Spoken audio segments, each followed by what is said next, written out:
Hey guys, in this video I wanted to talk about identifying the main types of watches that are out on the market today.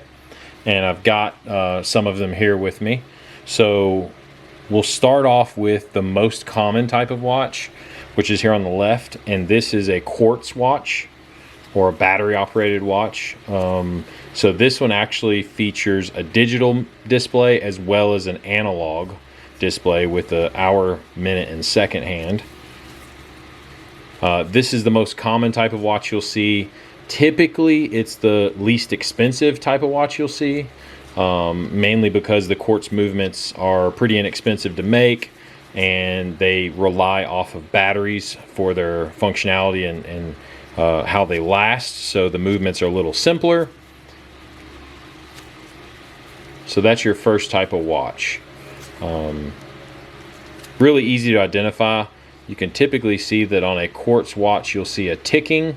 With this one you won't see it. You'll see the second hand is not there, but you'll see a second indicator on the digital display.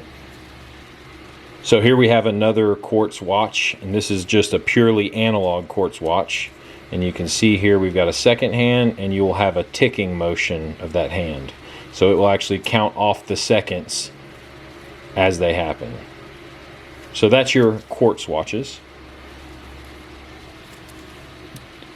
So next we're going to get into a more complicated type of watch, and they're called mechanical watches. And there's two different types of mechanical watches, and it started back in the day with pocket watches. So we've got a pocket watch here. This is a Waltham. It's from the early 1900s. Very beautiful watch, gold filled. And so you can see we have an hour and a minute hand, and then we have a extra complication here for the second hand. And this is a manual wind mechanical watch, and I'll show you in the back side here the actual movement of the watch. There's another little door here. Got my gloves on so I can't pop that open. Let me zoom in a little bit. So you can see here, I'll flip it, better lighting, the intricacies of this watch. And it is a awesome thing to watch happen. Let's wind it up a little bit.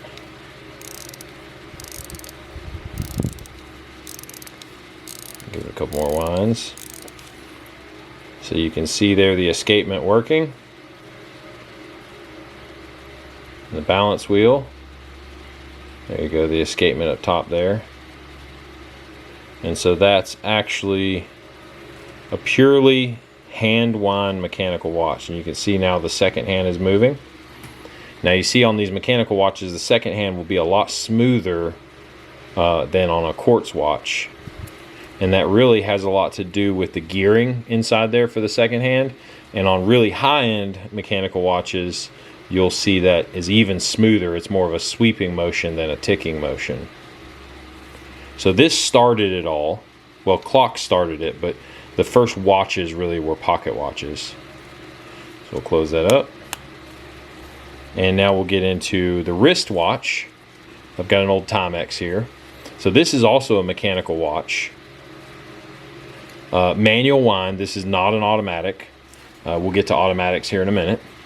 So this will function very similar to how a pocket watch works. It has a gear in there with a spring, and this hand or this crown here, you'll hear it. I don't know if you can hear it ticking or not as I wind it. That actually will wind the mainspring, and that mainspring will unwind as the watch ticks.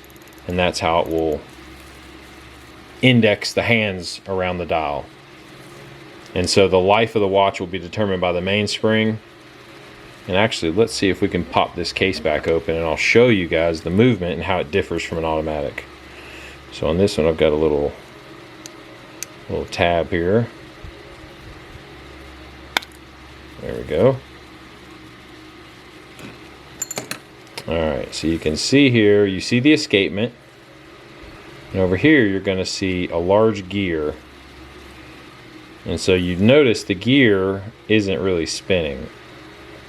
So that gear moves really slow. That's your, actually it doesn't move. That's your winding gear for your mainspring. And so you'll see if I start winding this, it moves. It's really slow. It's a very high tension or high ratio spring. And so as I wind that, there's a spring coiled up inside of that gear there. And that's our mainspring, and that's what's actually going to store that energy and then release the energy into this balance wheel, which will trigger the escapement. You can kind of see the escapement right there. See if we can get a pair of tweezers. So right in those two holes right there, you can see the escapement. Oh, so this is an old watch, so it doesn't run very good, but you can see the escapement moving back and forth. And so that's actually what's ticking the second hand as it indexes around the dial. So one thing that's missing from this watch, and this is what keeps it from being an automatic watch, I'll show you on this watch. So we've got our mechanical here, our hand wind. So now we'll talk about this automatic watch. So this is a mechanical watch as well, but it's called an automatic. These are very popular. They do not require batteries. Neither do these. But these actually will wind the mainspring via a rotor on the backside, and that rotor is driven by movement. So anytime you move the watch around, see that rotor with the S logo that's kind of pivoting back and forth? So that's called a rotor. Let's see if I can get it to move. There you go, you can see it spinning there. So that rotor is offset, off balanced basically, and that rotor is attached to a gear that winds the mainspring.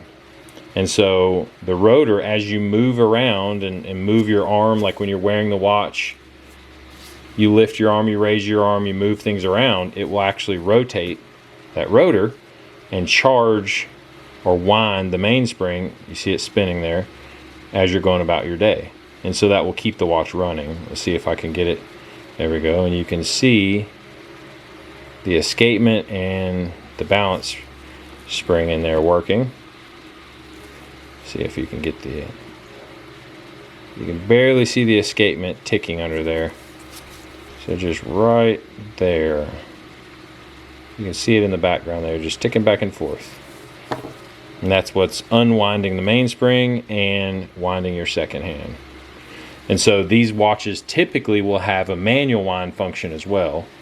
And so what you can do, you can spin this crown here with it not pulled out, and it will act like the rotor is spinning, charging or winding your mainspring. So you can probably see on this gear right here, when I spin this crown, see it ticking there? See, it only does it when I spin the crown. That large gear in the top left. And it just winds it and winds it and winds it. And then if you fully wind it, there's basically a break free that'll keep you from overwinding or damaging it. A lot of the old watches did not have that. And so if you overwound a watch, it would damage the watch. A lot of people would think they were unsalvageable because they would just stop working because somebody would just sit there and wind it and overwind it. So that's your main differences there. You've got a quartz watch, or the other style with a digital indicator. You've got the original pocket watch style mechanical movements that were manual wind. You've got a newer style. I say newer because they keep this style. They've kept it for a long time, but still a mechanical wind, or a manual wind mechanical, not an automatic. And you see it's missing a rotor, so doing the oscillating or moving motion will not do anything for the watch. And then you've got your more modern automatic style mechanical watch with a rotor. These are my favorite right here because you don't have to worry about a battery. I think it has a cool look to it with a rotor and just the intricacies of the watch with all the gear movements. And the only downside to these really is if you don't, and this is any mechanical watch, if you don't keep it wound or you don't wear it often, it will run out of energy and it will stop. And then next time you put it on, you'll have to rewind and reset the time. But I think it's worth it. I would say probably 99 or 98% 95% of my watches are automatic. So hope you guys enjoyed. That's a brief rundown of the main styles of watches. If you want to see more watch videos or more how-to videos, be sure and subscribe to the channel. I put them out all the time. Thank you guys for watching. Have a good day.